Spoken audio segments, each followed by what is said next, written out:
और भारत सरकार हाल ही में एक कानून को लागू करती है जिसमें यह दावा है कि परीक्षाएं सुचारू रूप से होंगी, यानी कि नकल नहीं होगी। नकल एक बड़ी समस्या है। साथ ही ये जो स्थिति जिसमें आप देखते होंगे कि भारत में पेपर लीक एक बड़ी समस्या बन गया है।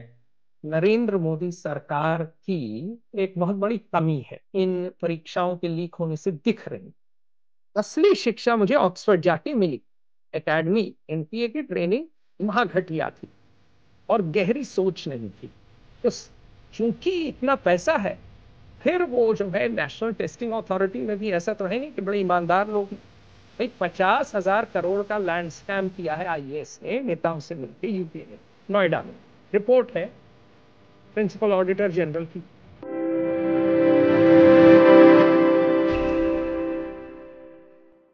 नमस्कार, मैं हूं प्रदीप और एफओ हिंदी के साथ आज हमारे साथ हैं फेयर ऑब्जर्वर के सीईओ और प्रधान संपादक अतुल सिंह। बात करेंगे आज भारत के परीक्षा सिस्टम पे, परीक्षा प्रणाली पे, एनटीए पे जिस तरीके से सवाल उठ रहे हैं। और भारत सरकार हाल ही में एक कानून को लागू करती है जिसमें यह दावा है कि परीक्षाएं सुचारू रूप से होंगी, यानी कि नकल नहीं होगी। नकल एक बड़ी समस्या है। इसी बिंदु पे बात करेंगे अतुल सिंह जी से। अतुल सिंह जी देश की सर्वोच्च परीक्षा मानी जाने वाली यूपीएससी को पास करते हैं। ब्रिटेन, अमेरिका जैसे देशों में कई परीक्षाएं दी हैं और परीक्षाएं लेते भी हैं, सिस्टम को जानते हैं, भारतीय पुलिस सेवा में रहे हैं।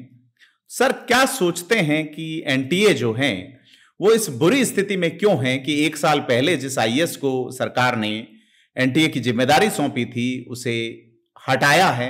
और साथ ही यह जो स्थिति जिसमें आप देखते होंगे कि भारत में पेपर लीक एक बड़ी समस्या बन गया है, जिसमें नीट का मुद्दा आप देखिए कि संसद में सांसद शपथ ग्रहण कर रहे हैं, चिकित्सा मंत्री शपथ ग्रहण कर रहे हैं, ये मुद्दा गूंज रहा है। देखिए साहब, इस पे तो टिप्पणी में विस्तार में मैं करूंगा जी आपसे वार्तालाप के दौरान, लेकिन पहली चीज ये समझ में आनी चाहिए कि ये नरेंद्र मोदी सरकार की एक बहुत बड़ी कमी है। जी इनकी कमियां इन परीक्षाओं के लीक होने से दिख रही हैं। जी और इनकी क्या कमी है? सबसे बड़ी कमी यह है कि आईएएस सरकार चला रहे हैं। भाजपा के किसी नेता को ये बढ़ोतरी नहीं देते, अपने ही नेताओं को घुटनों से काट देते हैं। और जो वाकई विद्वान हैं वो इनको पसंद नहीं है।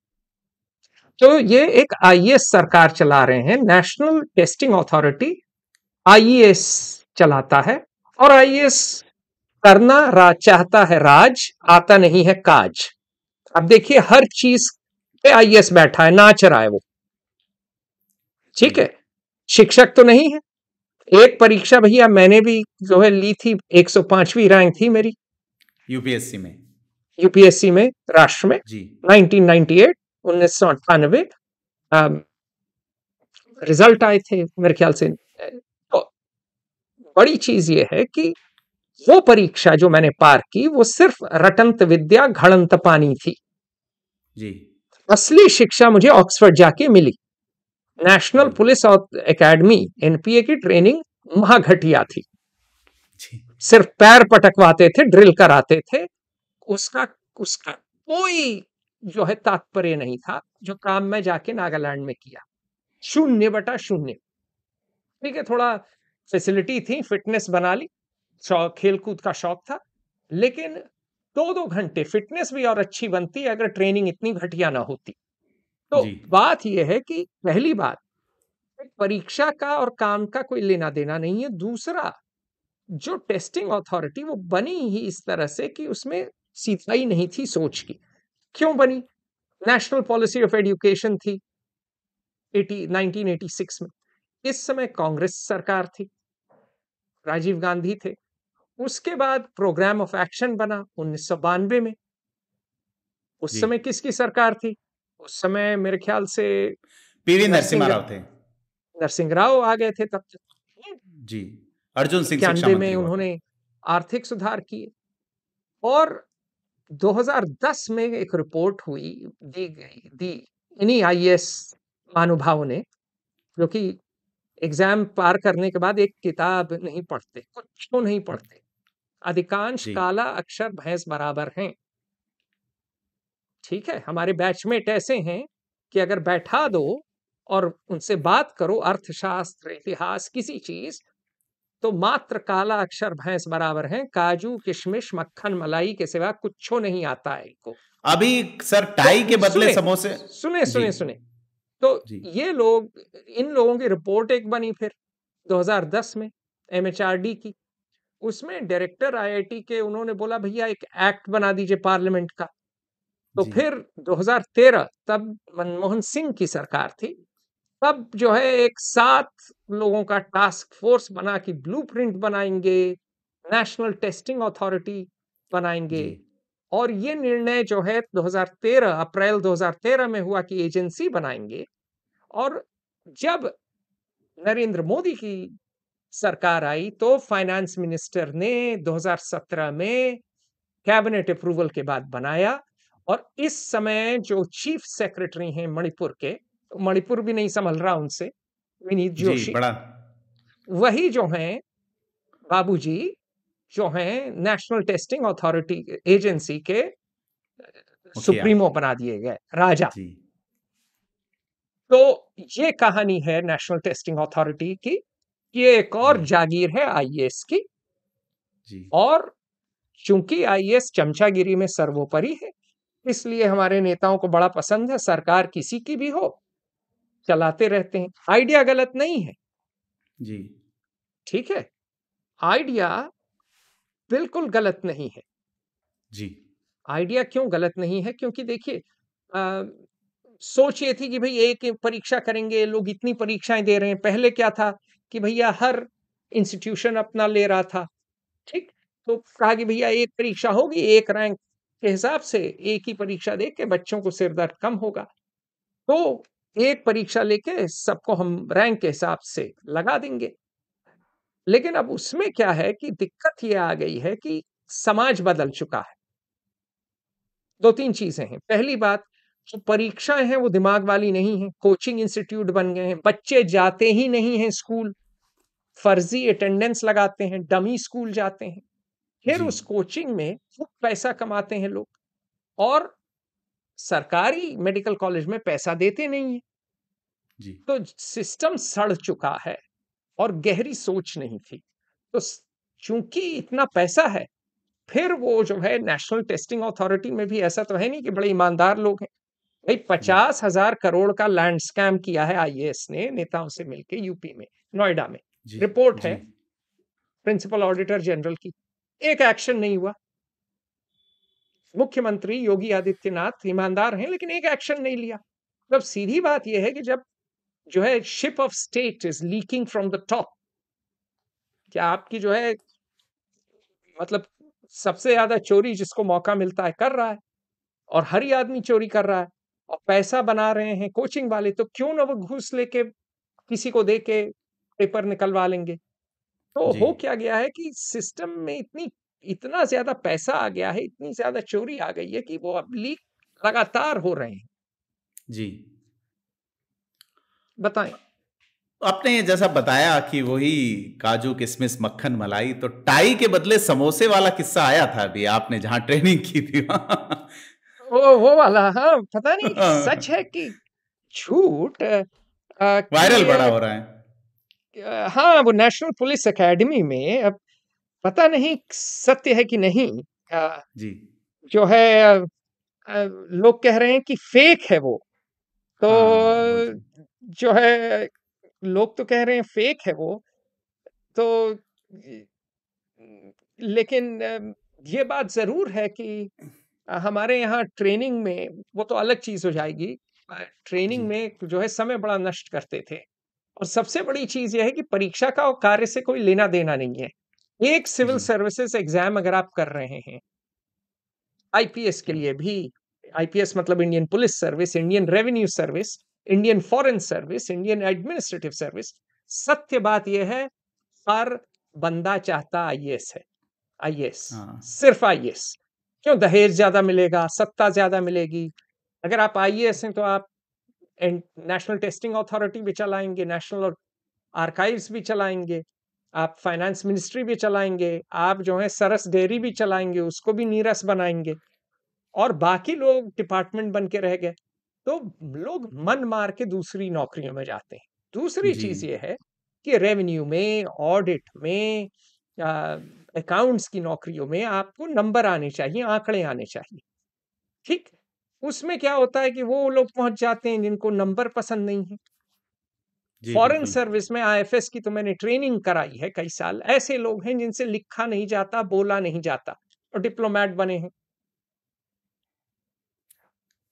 आईपीएस जिसमें नौकरी की, और जो है, अभी मैं 3 किलोमीटर तैर के आ रहा हूं, कल ही, नहीं परसों। जी ये आलम है कि जो यंगस्टर हैं वो हमारे साथ दौड़ नहीं सकते और हमारे साथ तैर नहीं सकते। ये तो नहीं होना चाहिए ना। जी बिल्कुल। ये आज होना तो उचित बात नहीं है ना, कि हम तो भाई बिल्कुल। टकले हो गए, बुढ़ा रहे हैं। अगर जी हमारी भी फिटनेस किसी 25 साल की अफसर की नहीं है, तो फिर क्या फिटनेस है? तोंद फुला के हलवाई बने बैठे हैं। तो आपके पास जी जी आईआरएस में वो है जिसको आंकड़े पसंद नहीं है, आईएफएस में वो है जिससे बोला नहीं जाता, लिखा नहीं जाता, आईपीएस में वो है जिससे दौड़ा नहीं जाता। ये क्या सिस्टम बना रखा है? और एक परीक्षा सारे एग्जाम के लिए, अगर लीक हो गई तो सारे ही नौकरियां गई। और जी आईएएस है जो कि आय आता है, जिसको काम ही नहीं करना है, टीम वर्क ही नहीं करना है, क्योंकि हर जगह सर पे बैठ के सबके नाचेगा। और वो कॉलोनियल सिस्टम था ना, क्योंकि भाई रानी विक्टोरिया को, वाइसरॉय को चाहिए क्या था? सीधी बात ये थी कि महारानी विक्टोरिया थी इंग्लैंड में। महारानी विक्टोरिया ने ईस्ट इंडिया कंपनी से, ब्रिटिश ईस्ट इंडिया कंपनी से राज लिया 1858, जी 1858 में। ठीक, उसके 2 साल बाद बना इंडियन पुलिस एक्ट, नहीं, जी इंडियन 1860। Penal code. उसके 3 साल बाद बना इंडियन पुलिस एक्ट 1861, जो अब तक है। जी और हर जिले पे बैठा दिया इन्होंने डीएम, जी डिस्ट्रिक्ट मैजिस्ट्रेट, डिस्ट्रिक्ट कलेक्टर, जिसका काम ही था लूटना। तो जैसे मैंने कहा था पिछली दफे, दुर्योधन था। जी और जो एसपी था वो बड़ा स्पोर्टी होता था इंपीरियल पुलिस का, दबंग, जाबाज। वो पब्लिक स्कूल बॉय होता था, जो उनके ईटन हैरो से दौड़ जी के खेल कूद के आ रहा है। कभी कभी फौजी भी होता था, कप्तान छोड़ के आ गया। तो वो होता था दुशासन। जी और दोनों का काम था सीधे रिपोर्ट करें स्टेट गवर्नर को, गवर्नर वाइस रॉय को, वाइस रॉय सीधे फिर रानी विक्टोरिया को। अब चक्कर ये है कि हमारे यहाँ नेता इलेक्ट हो जाता है मुख्यमंत्री। ये सारी पार्टियों का यही हाल है। और मुख्यमंत्री क्या करता है? 3 ठो IAS, principal secretary, chief secretary, एक और कोई सेक्रेटरी, और एक डीजीपी के साथ चलाता है पूरा स्टेट। जी पहले चले फिर भी जो ये ब्रिटिश आईसीएस थे, ये इंडियन सिविल सर्विस थी, ये लायक थे, लिखते थे, पढ़ते थे। अब क्या है कि परीक्षा रटंत विद्या घड़ंत पानी कुछ ज्यादा ही हो गई है। जी तो होता यह है कि ये लोग बिल्कुल ही आते हैं, ज्यादातर लोग घिस घिस के। क्यों आते हैं? लाल बत्ती के लालच में। कोई जन सेवा के लिए तो आता नहीं है। और किस लिए आते हैं? दहेज के लिए आते हैं। हम्म। किस लिए आते हैं? सत्ता के लिए आते हैं। 7 तो पीढ़ियां सुधर जाएगी कहा जाता है। हाँ हाँ, सात क्या 70 पीढ़ियां सुधार लेंगे ये लोग। कुछ लोग तो जी सुरसा का मुंह है, इतनी चोरी करते हैं। अब चक्कर यह है कि काबिलियत है नहीं। और जिस दिन परीक्षा हुई, देखिए फौज में हर आदमी जनरल नहीं बनेगा, लेकिन जिस दिन तय। सिविल सर्विसेज में आपका हुआ, हर आदमी टाइम बाउंड प्रमोशन है। तो इंसेंटिव जी तो है ही नहीं कुछ काम करने का। जी बल्कि अगर न काम करो तो गलती नहीं होगी तो फंसोगे नहीं। कोई डिसीजन ही ना लो, फाइल चिड़िया सही बैठाते है। रहो फाइल पे। हाँ जो बाबू ने लिख दिया, आप बड़े बाबू लिख, चिड़िया जो है। तो उसमें क्या हुआ कि इन्होंने बना तो दी नेशनल टेस्टिंग अथॉरिटी, जी कहने को ऑटोनोमस है, कि या कहा जी कि भाई हम बनाएंगे department of higher education, ministry of education, और ये ऑटोनोमस है, MHRD, ministry of human resources development. हमारे यहाँ मिनिस्ट्रियां क्या हैं? नौटंकियां ही हैं ज्यादातर। लेकिन जी बैठाएंगे ऊपर आईएएस को, जो कि माफिया है, जो सब कुछ चला रहा है। तो तो आपने कोई एजुकेशनिस्ट नहीं बैठाया, जी आपने ओवर सेंट्रलाइजेशन कर लिया। उसमें क्या हुआ? Single point of failure. Private में कोचिंग इंस्टीट्यूट, करोड़ों रुपए कोटा। आप तो राजस्थान से हैं, कोटा में कितना कमा रहे हैं? जी अगर उन्होंने सीकर एक कोटा। दो करोड़ ही फेंक दिए किसी को उस एनटीएआई में, वो नेशनल, अरे नेशनल टेस्टिंग अथॉरिटी जो इंडिया की है, क्यों ना वो तो देख रहा है कि सभी चोरी कर रहे हैं, कोई लोअर लेवल एम्प्लॉय, तो वो क्यों ना पेपर लीक करे। अब चक्कर यह है कि पेपर लीक पे पेपर लीक होते चले आ रहे हैं और संभल कुछ नहीं रहा है। ऐसा नहीं है कि जी पहली दफे हुए ये अथॉरिटी, देखिए हर चीज के लिए कांग्रेस को लाख चीजें, हम लोगों ने दोष, कांग्रेस को हमने लाख चीजों के लिए दोष दिया। जी नेहरू चाचा तो इतनी शर्म नहीं थी कि चीन से हार के भी इस्तीफा दिए। जी।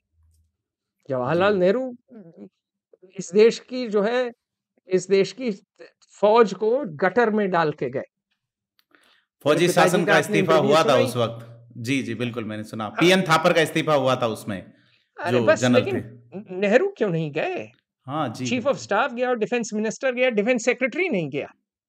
जी देखिए सबसे बड़ी चीज ये है कि उन्होंने बड़ी गलतियां की रक्षा वगैरह के मामले में, लेकिन हमारी जो है जो एग्जाम्स वगैरह रहे वो ठीक रहे। परीक्षाएं जी मतलब बहुत अच्छे नहीं थे लेकिन ठीक ही थे। जी लेकिन जब से ये नेशनल टेस्टिंग अथॉरिटी बनी है, बनी क्यों थी कि भाई पेपर लीक होते थे, पहले कहाँ होते थे, बिहार में होते थे, है ना, जी। यूपी में हो गया कभी। अ, हम्म, अब क्या हुआ है कि ये बनी थी कि ये जो है अ, लीक, पेपर लीक बंद हो, क्योंकि परीक्षाएं जो हैं जो हों ठीक हों, तो मेहनती बच्चे आए और जो गैर मेहनत वाले हैं ना आए, और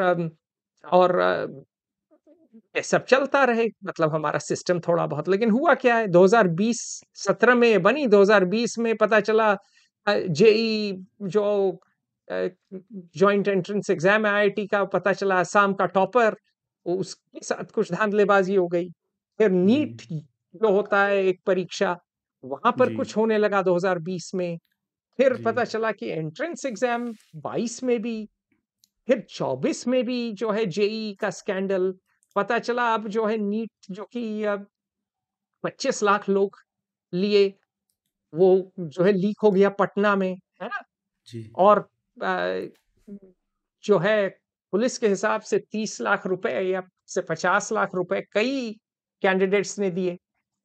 जी तो अ, अब और ये हुआ उसी दिन जिस दिन चुनाव का, जिस दिन जो है ये नरेंद्र मोदी जी जीते हैं अपना तीसरी दफे, उसी दिन ये लीक हो गया। 4 जून को। अच्छा, उसके बाद यूजीसी नेट भी जी कैंसिल हुआ। तो अब एग्जैक्टली। पता नहीं इन्होंने हटा के उस आईएएस को, नए आईएएस को बैठा दिया, एक बंदर हटाया दूसरे को बैठा दिया। अब इनका जी क्या तजुर्बा है टेस्टिंग का, क्या जानते हैं जी ये, क्या कर पाएंगे ये राम जाने। लेकिन पहली बात मैं जानना चाहूंगा कि भैया जो गया है उसकी पेंशन क्या जब्त हुई है, कि उसको आपने उठा के फाइनेंस में बैठा दिया। जी आपने हटाया है लेकिन हटा के क्या, कहाँ गया। और सबसे बड़ी चीज एक अफसर की नहीं है, स्ट्रक्चर की है, ढांचे की है, कि अगर कोई नीचे से उठ के इससे जाएगा ईमानदार काबिल आदमी, तो उसको पता होगा कि भाई क्या क्या लूप होल है, कैसे करना है, सिस्टम कैसे बनाने हैं। अभी क्या है कि सिस्टम बना नहीं पा रहे हैं, ये सरकार चला रहे हैं 4 आईएएस, पीएमओ जी बहुत बड़ा हो गया है और डोमेन एक्सपर्टीज है नहीं। और आईएएस काम करा रहा है कंसल्टेंट से। जी तो पूरा जैसे कहिए वो चल रहा है चक्रव्यूह। मेरे एक भाजपा के ही मित्र हैं, कई दफे एमपी रह चुके हैं, उन्होंने कहा चांडाल चौकड़ी बैठ गई है ऊपर। उस बात सत्य है नहीं है राम जाने, पर अगर ये भाजपा के नेता बोल रहे हैं तो बहुत गूढ़ और गंभीर बात है। सर अभी जैसे आप कह रहे हैं कोई सिस्टम या सेटअप इन्होंने बनाया नहीं है अभी हाल ही नहीं, में। कोशिश की है, देखिए कई जी सरकारों ने कोशिश की, हम एनटीए बना देंगे सब ठीक हो जाएगा। जैसे आम आदमी पार्टी के लोग कहते थे लोकपाल बना देंगे करप्शन चला जाएगा। भैया गहरी सोच हो ना, कैसे चला जाएगा। जी भैया अगर करप्शन चला गया देश नहीं चलेगा 5 मिनट। क्यों नहीं चलेगा? क्योंकि आपके अंग्रेजों के जमाने के कानून हैं, अगर आप सारे लागू कर दीजिए सारी फैक्ट्री बंद हो जाएंगी, जी एक बिल्कुल। आदमी के पास रोजगार नहीं रहेगा। भाई करप्शन तब जाएगा, पहली चीज अगर आप कानून सुधारें। जी दूसरी चीज तब जाएगा जब आप जो है सिस्टम ठीक बनाएं। मतलब सिस्टम का मतलब क्या है कि भाई आपकी जो भी अगर जो लेबर इंस्पेक्टर है वो लेबर इंस्पेक्ट करके जाए, ये नहीं कि घूस लेके जाए। जो पुलिस वाला है वो एफआईआर दर्ज करे।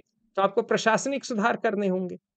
आपको सबसे बड़ी चीज जुडिशियल रिफॉर्म करने होंगे। संजीव जी सान्याल आए थे बिल्कुल। मेरे पॉडकास्ट पे, कितने मिलियन केसेस जब होता है, मुझे याद नहीं आ रहा है फिगर, 40 मिलियन केस, मतलब 4 करोड़ केस पेंडिंग है कोर्ट्स में। जी तो कैसे करप्शन जाएगा जब आपकी जुडिशरी डिसीजन ही नहीं लेती है, आपका एग्जैक्टली सर। प्रशासनिक कार्य नहीं, और आपके पास सबसे बड़ी चीज इन्वेस्टिगेटिव सिस्टम नहीं है और प्रोसिक्यूटिंग सर्विस नहीं है। एग्जैक्टली लेबर जैसा पार्टी का लीडर क्राउन प्रोसिक्यूशन सर्विस का हेड था, सर कियर स्टारमर, तो उसको जी प्रोसिक्यूट करना आता है। तो आपको पहली चीज की कानून सुधारने हैं जो कि यथार्थ से जुड़े हों, फिर आपको अपने सिस्टम सुधारने हैं। वो सिस्टम सुधारने का किसी राजनैतिक पार्टी को आज के दिन कोई इसमें दिलचस्पी नहीं रह गई है। जी जैसा आप बता रहे हैं कि जुगाड़, इतने हम लोग मिलियन। सोचते हैं ना, जुगाड़ जुगाड़ जुगाड़ जी चलता है, हमेशा नहीं चलता है। गाड़ी कभी ना कभी चक्का जाम हो जाता है, जी और जुगाड़ से आप कुछ दूर जा सकते हैं, बहुत दूर नहीं जा सकते। मंजिल नहीं पा सकते आप, कुछ सफर तय कर लेंगे। सर जैसा आपने कहा कि केसेस पेंडिंग है जुडिशरी में, तो डॉक्ट्रिन ऑफ नेचुरल जस्टिस ये कहता है कि जस्टिस डिलेड जस्टिस डिनाइड, तो जस्टिस डिनाइड हो रहा है सीधे तौर पे, ऐसा माना जा सकता है, क्योंकि पेपर लीक वाले हों तो वो प्रोसीजर में ही फायदा उठा ले जा रहे हैं। ये जो एक्ट आया है सर, इस पे अपन बात करेंगे कि यह जो public examination prevention of unfair means act अभी जो लागू हुआ है जून महीने में, इसमें प्रावधान जो किए गए हैं वो ये है कि अगर कोई नकल करता है, करते हुए पकड़ा गया तो सजा का प्रावधान है। प्रिवेंशन नजर नहीं आया अभी तक, मैंने जितना एक्ट पढ़ा है, कि आप कौन सी तकनीक का इस्तेमाल करेंगे कि नकल हो ही ना। इसको लेके क्या सोचते हैं जी? सवाल पूछता हूं, क्यों लोग नकल करते हैं? क्यों? सबसे बड़ा सवाल है, नकल क्यों करते हैं लोग? वही जुगाड़, शॉर्टकट, नहीं, पहुंच जाए। 2-3 कारण है। देखिए, एक कारण तो ये है कि आलसी हैं, मेहनत नहीं करना चाहते। मेहनत नहीं जी। कुछ लोग जो नकल करते हैं शायद मेहनती भी हों, लेकिन उनमें नैतिकता नहीं है, साम दाम जी दंड भेद से आगे बढ़ना चाहते हैं। वो समाज से आता है। अगर बच्चा कोचिंग में जा रहा है जी और झूठी अटेंडेंस लगा रहा है, डमी स्कूल, स्कूल में झूठी, एग्जैक्टली उसके स्कूल में नियम। मतलब स्कूल जा नहीं रहा है, तो आपने उसको शुरू से ही ये कर दिया कि बेटा साम दाम दंड भेद है, जो है झूठ बोलना सफलता के लिए एक अनिवार्य कार्य है। ये बात सर, नींव नींव आपने वो भर दी ठीक, बच्चे की। तो समाज जी का ही नैतिक पतन हुआ है ना। अच्छा, तीसरा, आबादी इतनी है, नौकरी नहीं है, सीटें नहीं है, तो लोगों में ये भी है होड़। शिक्षा का क्या हो गया है? शिक्षा में अगर हम डॉक्टर बन गए तो नौकरी रहेगी, आमदनी ठीक रहेगी, समाज में हैसियत हो जाएगी, ऐसे तो रहेगी सामाजिक स्तर बढ़ जाएगा। तो लोगों पे दबाव भी है, जी। थोड़ी सर अपेक्षाएं बढ़ गई हैं, तो कई कारण हैं। आप हर जी चीज तो नहीं सुलझा सकते, लेकिन आप कुछ चीजें तो कर सकते हैं कि भाई परीक्षाएं ऐसी बनाएं जिसमें नकल करने का बहुत फायदा ना हो पाए, जी हाँ ये बात है ना। अगर आपने मल्टीपल चॉइस क्वेश्चन किए तो आसान से हो जाएंगे, जी है ना। अगर एंट्रेंस एग्जाम हो रहे हैं जो कि भाई इतने साल तक आईआईटी वगैरह का नाम क्यों हुआ? क्योंकि वहां परीक्षा के जैसी भी हो लेकिन फेयर रही है ना, गरीब बच्चे मेहनत करके सेलेक्ट हो जाते थे। जी तो अ, सवाल तो ये आता है कि जो है आप जो है या तो स्क्रीनिंग करें जो मल्टीपल चॉइस हो, उसके बाद इस तरह के सवाल हों। अ, थोड़ा सा आप जो है गहन सोचें। जैसे छोटी सी बात है, भारत में तो ये लागू नहीं हो सकता। मैं आईपीएस से जो है छोड़ के ऑक्सफोर्ड गया था। ऑक्सफोर्ड जी में मेरा हुआ भी था दाखला, स्कॉलरशिप भी मिली थी। ऑक्सफोर्ड का जो है दाखला करने का उस समय पता नहीं क्या तरीका है। उस समय क्या तरीका था कि भाई आप भी इंटरव्यू है, उस समय क्या तरीका था कि आप लिखिए आप क्यों पढ़ना चाहते हैं और 2 ऐसे लिखिए। तो उसमें जी भी नकल रही होगी, कुछ लोग ऐसे बाकियों से लिखवा लेते थे। तो थोड़ी बहुत रही होगी, लेकिन ऐसे के बाद इंटरव्यू भी था। तो आपको जी जैसे कई पैमाने पे नाप के, जैसे British and foreign and Commonwealth office ज्यादातर रिक्रूटमेंट अच्छा होता है, MI6 का भी अच्छा होता है। क्यों होता है? पेपर लीक का आपने कभी पढ़ा है उन लोगों का? नहीं होता है। नहीं नहीं है? अब उनका भाई, उनकी MI6 का नाम ज्यादा है ना, जेम्स बॉन्ड उनका है ना। हमारा कौन जी है जेम्स बॉन्ड? हमारे तो मतलब हलवाई लगते हैं लोग। जी तो जो MI6 या British foreign and Commonwealth office या FCDO हो गया है, उसमें क्या था कि भाई पहले ही वो छांटते हैं, उसी तरह परीक्षा नौकरी से जुड़ी है। तो वही लोग जो हैं जा रहे हैं जिसको उसमें दिलचस्पी है, और उसमें जी कभी कभी 15-15 जो है स्टेप हैं, 15 तरह के टेस्ट हैं। आपको नॉप तौल या आता है, जैसे जी फौज में SSB है, वहां भी एक तरह का एग्जैक्टली SSB है 3 दिन का, सर्विस जी सिलेक्शन बोर्ड। वो मॉडर्नाइज हो गया है, हमारा तो पुराना है। हमारा जी वही जो अंग्रेज छोड़ के गए वही है। तो इन जी नौकरियों के चूंकि अलग अलग परीक्षाएं हैं, और चूंकि एक छोटा सा ग्रुप कराता होगा, तो जी लीक कम होता है। कि भैया अगर हम 4 लोग मिलके काम कर रहे हैं तो लीक नहीं होगा। अगर एक जी बहुत बड़ी एजेंसी है जो करा रही है, जिसके ऊपर IAS बैठा है, जो कि उस एजेंसी के बारे में कुछ को नहीं जानता है, वो जी सरस डेयरी को नीरस बना के आ रहा है। जी पहले वो सरस डेयरी का मुखिया था, दूध निकालना फिर पता नहीं है कहाँ बैठ गया होगा, नाच रहा होगा, बल्ब जी बदलता फिरता है वो है?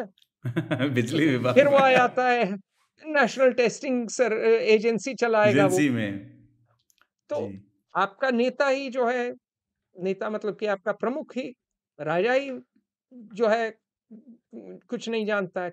वही है ना, आता नहीं है काज, करना चाहता है राज। राज उसको कुछ पल्ले नहीं पड़ रहा। एजेंसी में का जो नीचे लेवल का रिक्रूटमेंट है, उसमें काबिल लोग कम होंगे। क्यों? क्योंकि उसका स्टेटस ही उतना नहीं है। फिर जी उसकी प्रोसेस ठीक नहीं होंगी, क्योंकि तो आप जो है इतना बड़ा अगर आप बना दिए हैं, तो उसमें से एक भी, a chain is as strong as its weakest link। तो एग्जैक्टली एक यस वीक लिंक निकल आता है जो पैसा लेके, फिर जो है, तो फिर तो ये लीक होंगे ही। तो आपको सिस्टम जो है गहरी सोच के बाद ये बनाने पड़ते हैं। खैर, ये तो UPSC का नहीं है, ये तो अलग है, ये तो सरकारी नौकरी नहीं है, तो मेडिकल कंपटीशन और एग्जाम UGC मतलब PhD और IIT का है। ये तो जी अलग एग्जाम है, लेकिन एग्जाम करने के तरीके होते हैं, और लीक कुछ ज्यादा ही बढ़ गए हैं। जी बिल्कुल सर ये जो एडवोकेट्स का जो एग्जाम होता है बार एसोसिएशन का हाँ, हाँ, उस एग्जाम में ओपन बुक सिस्टम है आप बेयर एक्ट्स लेके जा सकते हैं भारत में सिस्टम है कभी हाँ, पेपर लीक नहीं हुआ आप अगर कंडीशन देखना चाहते हैं तो वो एक सिस्टम ठीक लगा मुझे कि आपको कंडीशन हर बार ऐसी आएगी या आपको सिचुएशन ऐसी दी जाएगी कि आप ठीक है अपना एक्ट देख लीजिए धारा देख लीजिए क्या है हाँ। उसकी तो उसमें जी फिर आपको सवाल पेचीदे पूछने जी जी पड़ते हैं। बिल्कुल देखिए, मैं तो बहुत एग्जाम लिया हूँ, दुनिया भर लिया हूँ। आ, मेरे जो हैं, मेरे तो ओपन बुक ही रहते हैं। मैं कहता हूँ अपने दादा दादी को भी ले आओ। जी दादा आओ दादी को ले आओगे तो ज्यादा अच्छा लिखोगे, क्योंकि हम्म मैं सवाल ही ऐसे पूछता हूँ पेचीदे। हम्म कि मैंने एक दफे पूछ लिया था कि भाई, if human beings are not entirely rational, can markets be efficient, and can government intervention be effective? लिखिए, तर्क लिखिए। जी हाँ सोशलिज्म को भी तौलिए, कैपिटलिज्म को भी तौलिए। जी तो पेचीदे जब आप सवाल पूछेंगे, ये मैंने ऑक्सफोर्ड से सीखा। क्यों? भाई, ये 3 सल्तनतें, इतिहास के पेपर में मैंने पूछा, मैंने बोला 3 सल्तनतें, ठीक, मुगलिया, ऑटोमन, मिंग, इनमें से कौन सबसे ज्यादा महत्वपूर्ण रही विश्व इतिहास के लिए, और क्यों? आखिर क्यों, समझाइए ना। जी तो बड़े सवाल हैं। तो इसमें क्या है कि उत्तर कोई ऐसा नहीं है कि बिल्कुल लकीर का फकीर। देखिए, जी अ, जब आपके लकीर के फकीर परीक्षाएं होंगी, जब आपको रटंत विद्या घड़ंत पानी करना होगा, कुंजी से पढ़ना है, तो क्या है कि भैया जी पेपर लीक हो गया, जिसको पता है उसने सही जगह चिड़िया बैठा दी, वो जी। जीत गया, वो सिकंदर हो गया। तो इस प्रणाली में कई चीजें हैं। पहला कि सिस्टम, दूसरा परीक्षा लेने का तरीका, तीसरा जो है अ, अ, समाज से भी जो हाँ। आर्थिक, नैतिक, बाकी जो अ, चक्रव्यूह चल रहा है उसका असर, जी। आबादी का भी असर। तो हमें तो बड़ी गहराई और गूढ़ता के साथ सोचना होगा। और इसमें बहुत ज़रूरी है कि जो लोग शिक्षा में जीवन अपना अर्पित किए हैं, उनके साथ बैठ के बात की जाए। क्योंकि मैं कितने आईआईटीएन से बात करता हूँ, बोलते हैं देखें, मैं आईआईटी में पढ़ा चुका हूँ, विजिटिंग प्रोफेसर रह चुका हूँ। मैंने ये बात खुद देखी है, कहते हैं कि ज़्यादातर विद्यार्थियों को कोई दिलचस्पी नहीं है इंजीनियरिंग में, इसलिए आ गए क्योंकि माँ-बाप ने कोचिंग में भेजा और नौकरी मिल जाएगी किसी एमएनसी में, इसलिए आ गए। और आईआईटी में आने के बाद जहाँ ओलंपिक साइज़ पूल भी है, जी। आईआईटी गांधीनगर में ओलंपिक साइज़ पूल है, खाली पड़ा रहता है। जी। फैसिलिटी दी हुई है, खाली पड़ा हुआ है। तो जो जी। सिस्टम है वो बिना सर पैर के है, बिना सोच के है। आपने इतना जी। पैसा झोंक दिया, 500 एकड़ दे दिए, ये कर दिया, लेकिन वहाँ जो आ रहा है उसको दिलचस्पी ही नहीं है, जिस जी, विषय बिल्कुल। जो विषय वो पढ़ रहा है। एक्सीलेंस आईआईटी गांधीनगर में बहुत कम देखने को मिली। इक्का-दुक्का, मतलब मैं 5-10 लड़कों का नाम ले सकता हूँ जो बिल्कुल ही वर्ल्ड क्लास थे।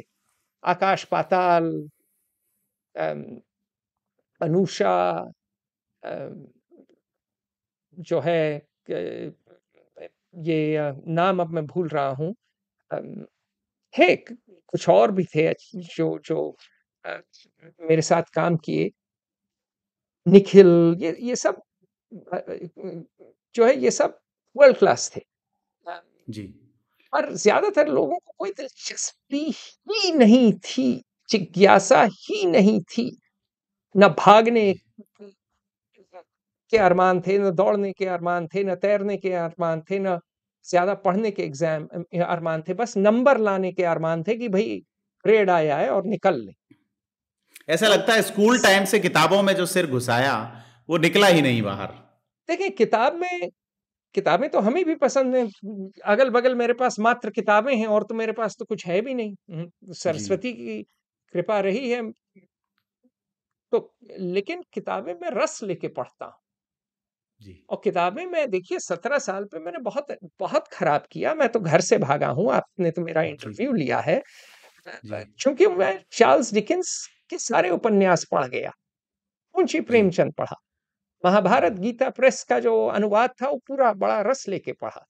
किताबों का तो मुझे अथाह शौक है, लेकिन मैंने वो किताबें इसलिए नहीं पढ़ी क्योंकि मुझे जो है रट के कोई उत्तर देना है। जी। शायद इसीलिए जो है भारत में मैं सफल नहीं हुआ। एक मात्र एक परीक्षा पार की, सिविल सर्विसेज, बाकी कोई पार नहीं की। सत्यवचन ये ना आईआईटी पार किया, न और कोई एंट्रेंस पार किया। क्योंकि किताबें, एक होता है पढ़ना, एक होता है रट के उगलना, और मात्र परीक्षा अनुसार पढ़ना। तो वो एक जी। बीमारी है। इंजीनियर कुछ बनाना नहीं चाहता। जी। इंजीनियर हमारा नकली इंजीनियर है। मैकेनिकल इंजीनियरिंग पढ़ रहा होगा, उससे बोलो भैया इंजन ऑयल बदल दो, हाथ पांव फूल जाएंगे। टायर नहीं बदल जी। पाता। तो शिक्षा प्रणाली में काफी जो है हालत खस्ता है। और यदि आपकी शिक्षा प्रणाली ठीक नहीं है, तो आप जो है आप की अर्थव्यवस्था कैसे अच्छी होगी? जी। क्योंकि अगर आप जो है मर्सिडीज गाड़ी बनानी है, या मान लीजिए बीवाईडी इलेक्ट्रिक कार बनानी है जो चीनी बना रहे हैं, आपको क्या चाहिए? अच्छा इंजीनियर चाहिए। बैटरी बनानी पड़ेगी, टायर बनाना पड़ेगा, विंडशील्ड बनानी पड़ेगी, कोई नई चीज। तो गाड़ी तो फिर भी फॉरेन कंपनीज आके बना बनू ले रही हैं, लेकिन इंडिया से बहुत कम चीजें बनती हैं जो वाकई अच्छी हों। जी। मैन्युफैक्चरिंग तो हमारी अच्छी नहीं है। और 1991 के बाद मार्केट्स हमने खोले, और ठीक है, मार्केट्स पहले से कहीं बेहतर हुए, आर्थिक हालात बेहतर हुए, लेकिन सर्विसेज ठीक थी, मैन्युफैक्चरिंग तो और कम हो गई। हमारा तो डी जी। इंडस्ट्रियलाइजेशन हुआ 1991 के बिल्कुल, बाद। बिल्कुल, जो बिल्कुल। मोदी सरकार कोशिश कर रही है जिसको सुधारने मेक इन की, India, make in make India. In India, पर वही है, बिना सोचे, जैसे एंटी, वो कहते हैं ना, the road to hell is paved with good intentions. तो ठीक है, आपके इंटेंशन अच्छे हैं कि भाई होनी चाहिए मैन्युफैक्चरिंग ज्यादा, लेकिन उसके लिए आपको, जैसे आप चाहते हैं आपकी बॉडी अच्छी हो, बॉडी बिल्ड, डोले वोले बन जाएं आपके, ठीक है, जी अच्छे अरमान है, लेकिन उसके लिए क्या करना है आपको? जो है व्यायाम करना होगा, आपको खाना ठीक पड़ेगा, आपको सोना ठीक पड़ेगा, वो सब काम ठीक से नहीं है। लैंड एक्विजिशन अभी भी दिक्कत है, लेबर लॉज रिफॉर्म नहीं हुए, बहुत बुरी तो स्थिति है। कई कदम हुए हैं, लेकिन मैन्युफैक्चरिंग बढ़ा नहीं पाए हैं, और ब्यूरोक्रेसी को टेम नहीं किया। बल्कि आप मैन्युफैक्चरिंग चाहते हैं, ठीक, और वही जी आईएएस राजा की तरह, निरंकुश हाथी की तरह सबको रौंदता रहेगा, तो भाई क्यों कोई आएगा जो है उसके जूते चमकाने?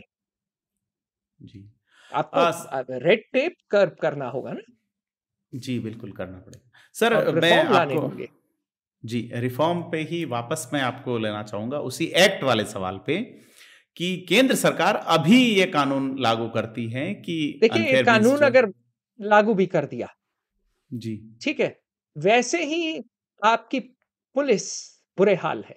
अरेस्ट कौन जी करेगा? जी पकड़ेगा कौन? पुलिस, पकड़ेगा कौन? जी फिर केस कौन दर्ज करेगा?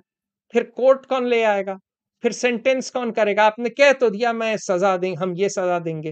हिंदुस्तान का जी संविधान भी बहुत बड़ा है, सबसे बड़ा है जी दुनिया का, ठीक है।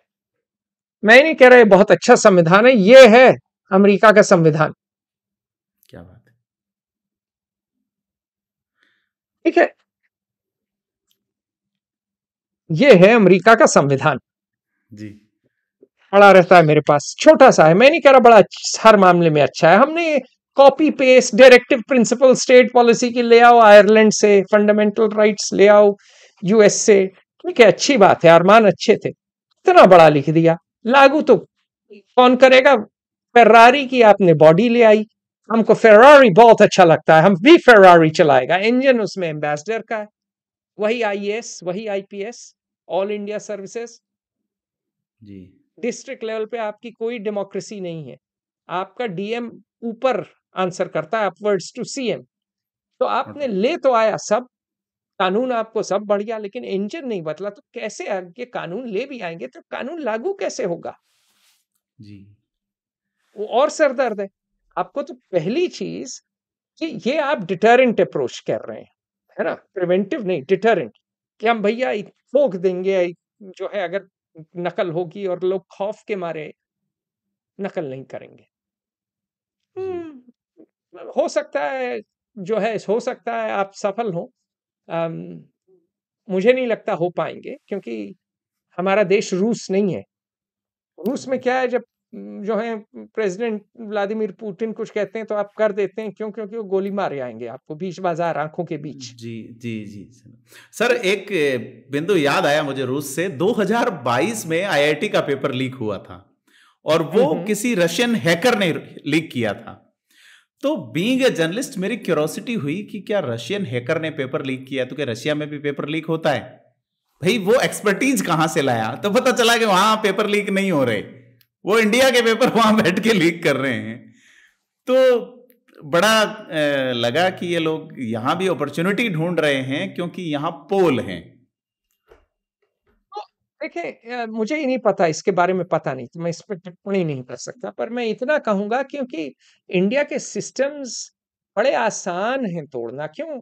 छोटी सी चीज है, अगर जी आप जो है, अगर आप आईएएस इत्यादि को देखिए, आईपीएस इत्यादि को देखिए, सब लोग व्हाट्सएप पे चला रहे हैं, जी नेताओं को देखिए, सब लोग जीमेल इस्तेमाल कर रहे हैं।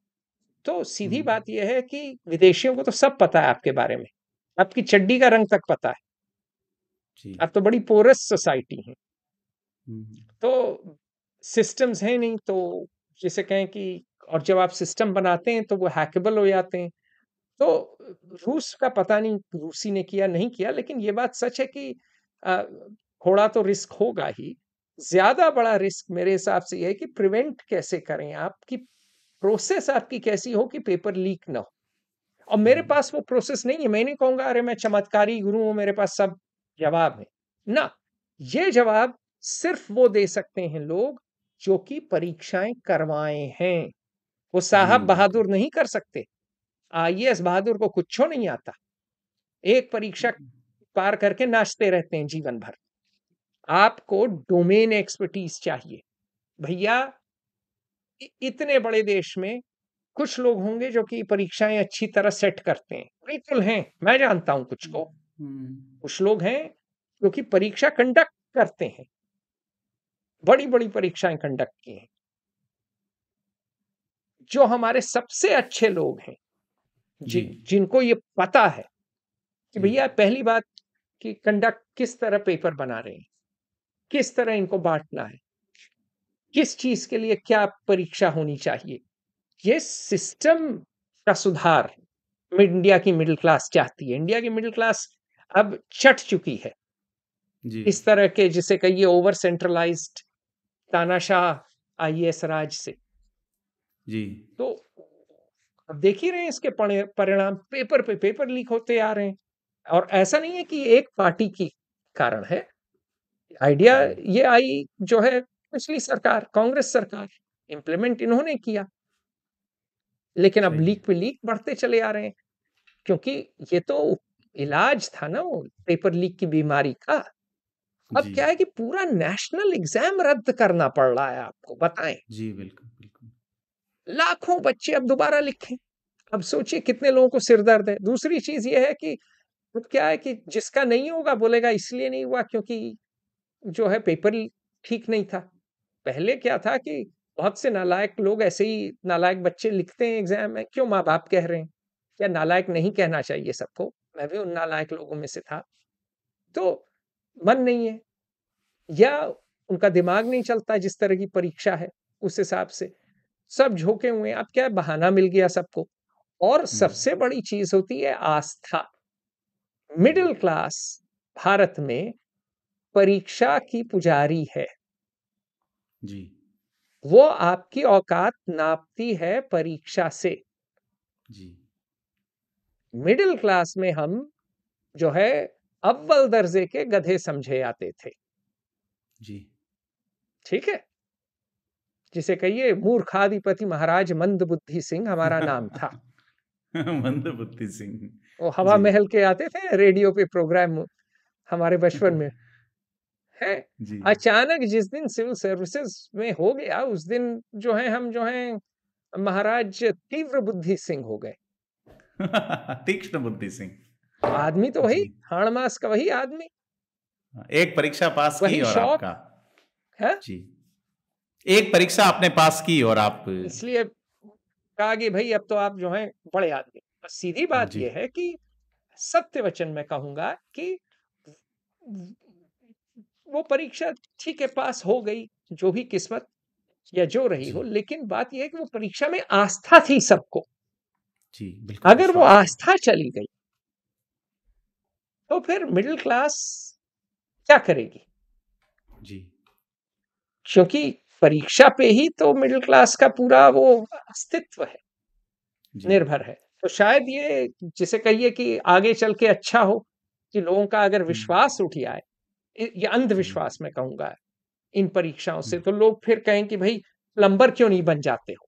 क्योंकि जी भारत को आज जो है 4 और सॉफ्टवेयर इंजीनियर नहीं चाहिए, भारत को आज प्लम्बर अच्छे चाहिए, इलेक्ट्रिशियन अच्छे चाहिए। मेरे माँ बाप बेचारे दोनों की उम्र हो गई है, एक अच्छा प्लम्बर नहीं मिलता है। जी आपको भी नहीं मिलता होगा, इलेक्ट्रिशियन नहीं मिलता है। ये क्या है, जी हर आदमी जो है आप जो है नीट और यूजीसी और ये क्या नौटंकी है, जी बकवास है। ये तो माया है, मृत तृष्णा है। जी बिल्कुल।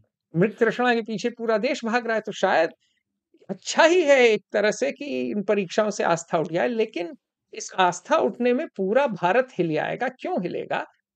क्योंकि जो है लोगों के, जैसे कहिए कि इस तरह महमूद गजनी आया था और सारी मूर्तियां तोड़ दिया था, अब आप लोगों की मूर्तियां तोड़ रहे हैं, मिडिल जी क्लास की।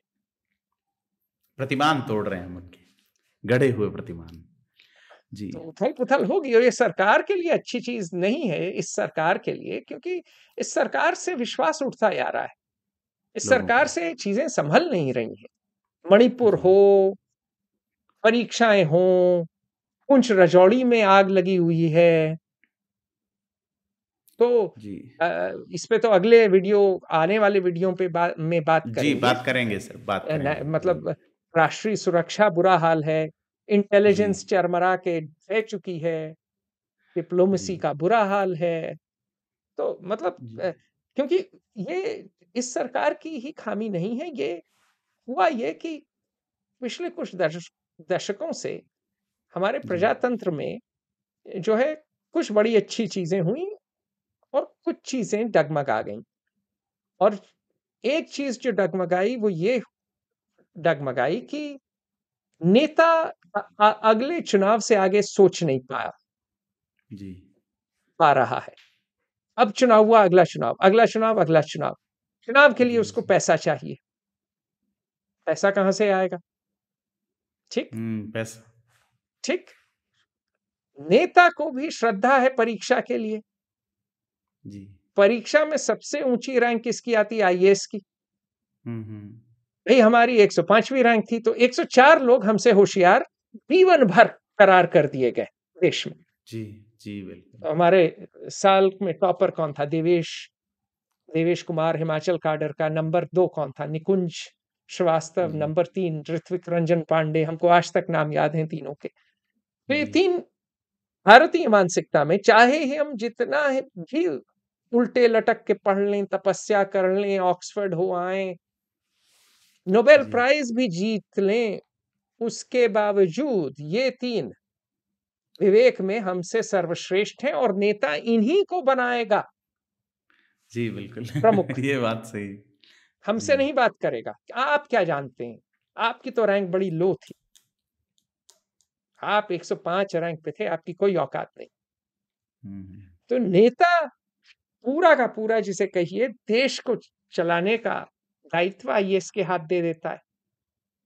जी सर, आपने जब एग्जाम दिया था तो क्या उस समय बातें चलती थी कि नकल होती है, पेपर ऐसे सेट हो नहीं, जाता है, उस समय इतनी बात या नहीं थी। इंटरव्यू में जुगाड़ चल जाता है, ऐसा कुछ? इंटरव्यू में जुगाड़ जरूर चलता था, बिल्कुल। जी ये बात सत्य है आपकी, इंटरव्यू में जुगाड़ चलता था। लेकिन पेपर नकल होने की बात नहीं थी, लेकिन अफवाहें आने लगी थी उसके बाद कि जो ये कोचिंग इंस्टीट्यूट हैं, इनको पता है, इनकी कुछ सेटिंग है। ये कुछ ही साल हाँ बाद हमारे आने लगी थी बातें कि हाँ, ये कोचिंग इंस्टीट्यूट वाले कुछ ना कुछ इनकी सेटिंग है। जी क्योंकि देखें, जब कोचिंग आ गया, ये बड़ा इसे कहेंगे अंग्रेजी में कहेंगे टॉक्सिक कॉकटेल है, हम्म। जहरीला मिश्रण। क्या है जी कि एक और आप जा रहे हैं सरकारी संस्थाओं में, भले जी ही वो आईआईटी हो, मेडिकल कॉलेज हो या सरकारी नौकरी हो, और दूसरी ओर सरकार में, ये मैंने किसी और देश में नहीं देखा है इस जी पैमाने पर, वेस्ट में तो नहीं है ज्यादा। तो सरकारी नौकरी के लिए प्राइवेट बिजनेस खड़े हो गए हैं। जी मतलब जिम इंस्ट्रक्टर की तरह आपको हम एग्जाम के लिए तैयार करेगा, तुम हमारे पास आओ, तुम टॉपर बनेगा, तुम्हें तो बहुत अच्छा दहेज मिलेगा। जी या लड़की है तो तुम्हारे लड़कियों को, बेचारियों को दहेज नहीं मिलता है, तो लड़की है तो अगर आपका पूरा जीवन बदल जाएगा, आप डॉक्टर बन जाएंगी, इंजीनियर, आईएएस बन जाएंगी। तो क्या हो गया है कि ये लोगों की आकांक्षाओं और अपेक्षाओं से खेल रहे हैं। और ठीक है, पढ़ाते हैं ये, ठीक है, सिखाते हैं, पर परीक्षा के लिए तो सिखा रहे हैं। जी। अब अच्छा देखें, सर, आपने कब? छोटी सी बात है, और इनमें से बहुत से लोगों का खुद नहीं हुआ था सिविल सर्विसेज में। विकास दिव्य कीर्ति अब विश्व गुरु बने फिर रहे हैं। जी पता नहीं किस बिल्कुल। किस चीज पे ज्ञान बांट रहे हैं, लेकिन क्या सिखा रहे हैं? लोगों को एक कॉलोनियल सिस्टम में घुसाने का ही तो काम कर रहे हैं, उसके मोटे पैसे ले रहे हैं। बिल्कुल सही क्या है कहा। ये? अवध ओझा। लेकिन जी आपका सिस्टम लेकिन चरमरा रहा है। आजादी के आप 75 साल बाद, ठीक है, गुलामी की जंजीरें नहीं लाद सकते। जी बिल्कुल सही। आपको अपने सिस्टम बनाने हैं, उसमें दिमाग लगाना होगा। वो इसमें किसी एक न सर्विस की गलती है, न इसमें किसी एक व्यक्ति की गलती है, एक सांस्कृतिक हमारी भूल है और एक खोट है कि जी हम बिल्कुल। सामाजिक तौर पे बैठ के ये नहीं कह सकते कि भाई क्या हमको चाहिए, आज हमारी क्या जरूरत है। अंग्रेजी में दो टर्म लोग यूज करते हैं, लर्न्ड हेल्पलेसनेस, वो है कॉलोनी के लोगों में काफी साल रहती है, हमारे यहाँ नहीं है, बहुत और देशों में, केनिया में देखिए हंगामा हो रहा है कि नहीं केनिया में। तो बिल्कुल। एक तो है लर्न्ड हेल्पलेसनेस और दूसरा है कल्चरल कॉन्फिडेंस एंड ब्रेवरी, वो है ही नहीं हमारे यहाँ आत्मविश्वास कि हम कहें कि हाँ हम ये प्रॉब्लम सॉल्व कर सकते हैं। जी हम वही मुंह बा के उसी चोषक के पास जाते हैं जो कि मक्खन मलाई काजू किशमिश खा रहा है, जी वो तो आपको नहीं देगा ना। जी। सर जैसे अपन ने बात की एक्ट वाली, तो उसमें वो चीज मुझे मार्के की लगी कि नकल रोकना इसका उद्देश्य नहीं है, नकल करते पकड़ा गया और पकड़े जाने की रिपोर्ट हुई तो कुछ हाँ, होगा। तो देखिए नकल रोकना उद्देश्य है कि इतना खौफ हो जाए जी बिल्कुल। और कि वो कोई सारी जो करे ना। कड़ियां हैं, वो जो सारी कड़ियां हैं जो पेपर बना रहा है वहां से लेके पहुंचने तक, उन सबकी जवाबदेहिता तय होनी चाहिए, जो इस कानून में मुझे नजर नहीं आई। और बिल्कुल, और जी किस तरह का पेपर भी बन रहा है, पेपर बनाना किस तरह के बनाना, कैसे उनका एग्जैक्टली। वो करना। अ, राष्ट्र भर, पहली बात इतना सेंट्रलाइज करना भी चाहिए क्या जी कि एक बिल्कुल। ही एग्जाम सब चीज के लिए हाँ सारे। वो यू जी। तो ठीक है, नेशनल पॉलिसी है, आप चाहते हैं एक राष्ट्र बनाएं, मैं जी समझ रहा हूं कारण उद्देश्य अच्छे हैं, लेकिन सवाल पूछना है शायद अलग अलग कर दें ना, सही कि बात तीन है। चार एग्जाम कर दें, तो कम से कम एक अगर लीक होगा 5 कर दें कि भैया ये ईस्ट जोन का एग्जाम है, तो उसमें ज्यादातर जो है ईस्ट के लोग दें, लेकिन कुछ लोग दे देंगे जो कि ईस्ट में पढ़ना चाहते हो, एक साउथ का कर दें।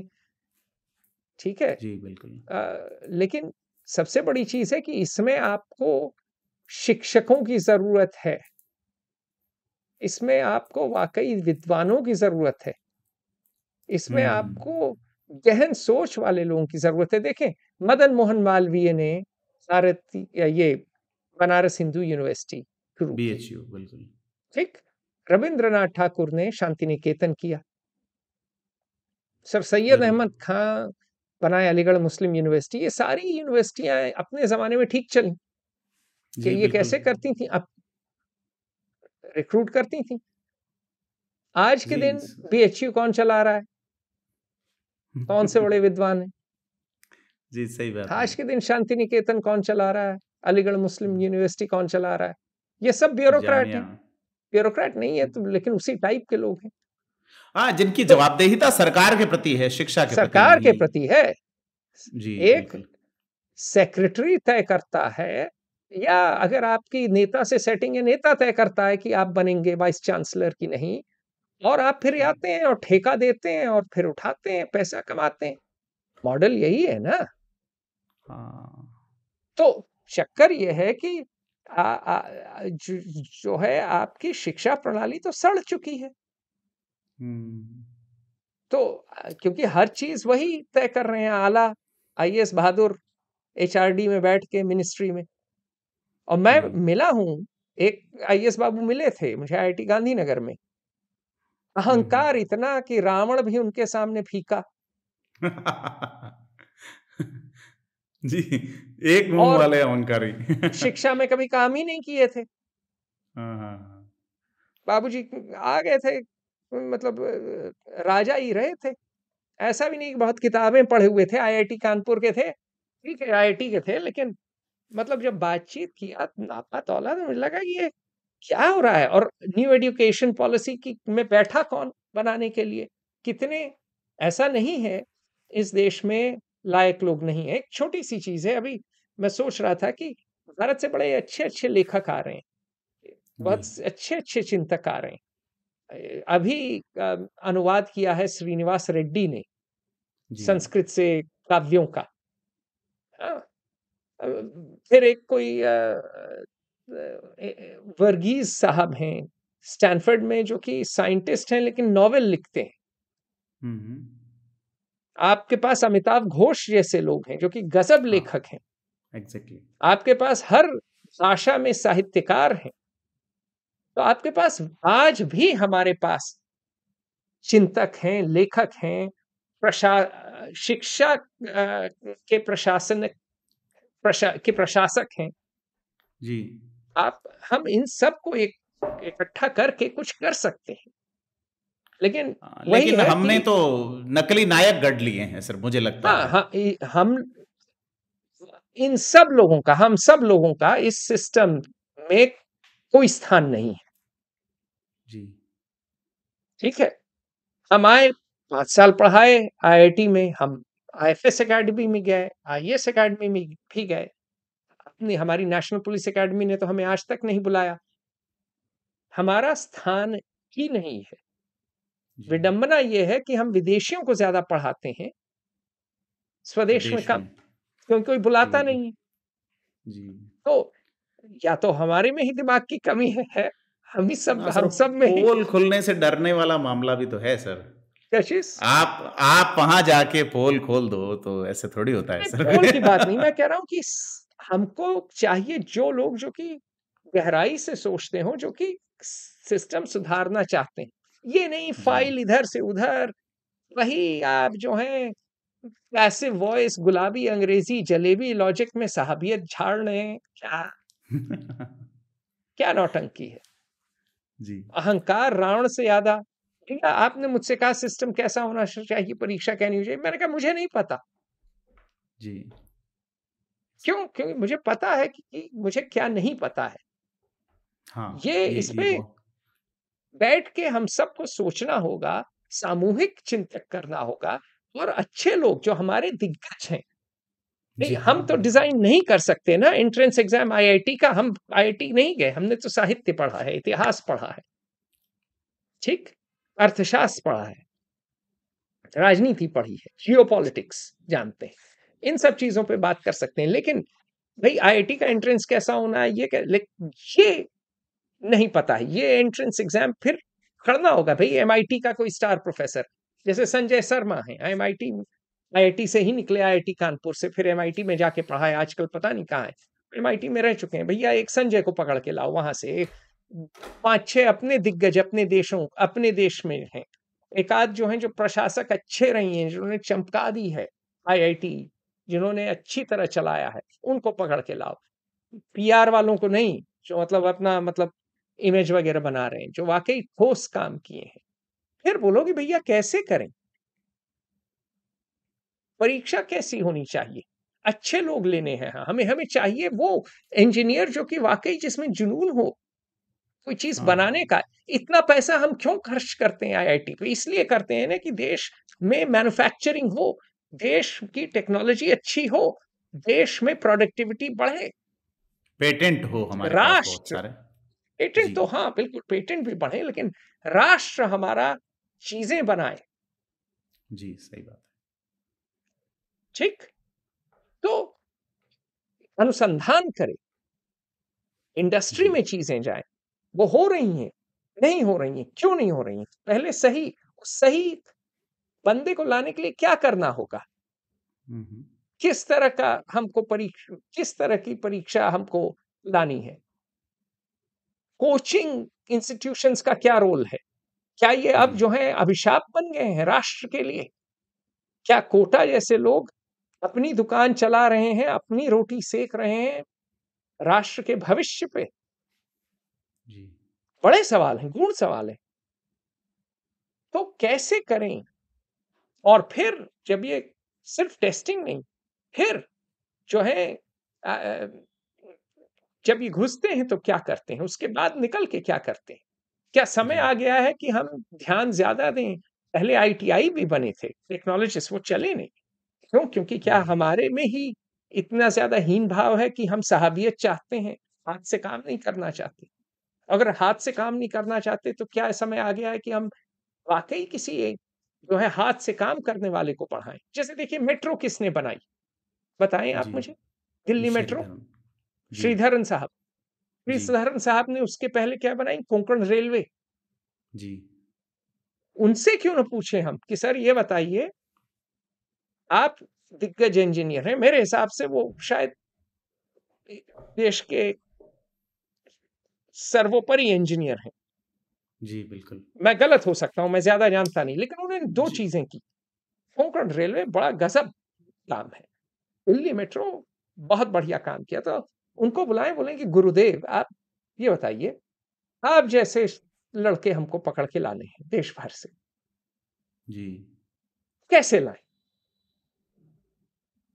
ये थोड़ी किसी बाबू को उठा दिया, आईएएस बहादुर को वो बताएगा। इन्होंने क्या किया, एक आईएएस को निकाला, दूसरे को ले आए।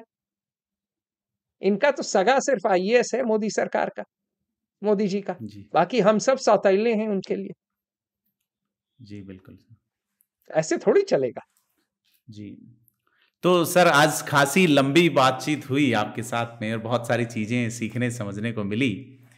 तो यह इस चीज को अपन कंक्लूड करते हैं इसी पे कि निष्ठा बिल्कुल। बहुत जरूरी है और निष्ठा के अभाव में हमने कुछ ऐसी चीजें गढ़ ली जिन्होंने कॉम्प्लिकेट कर दी सारी चीजें, ऐसा ही। बिल्कुल। तो बिल्कुल। हमसे बात करने के लिए सर बहुत धन्यवाद आपका। अरे और नहीं आपसे नहीं, बड़ा अपील है मजा कि आता है प्रदीप।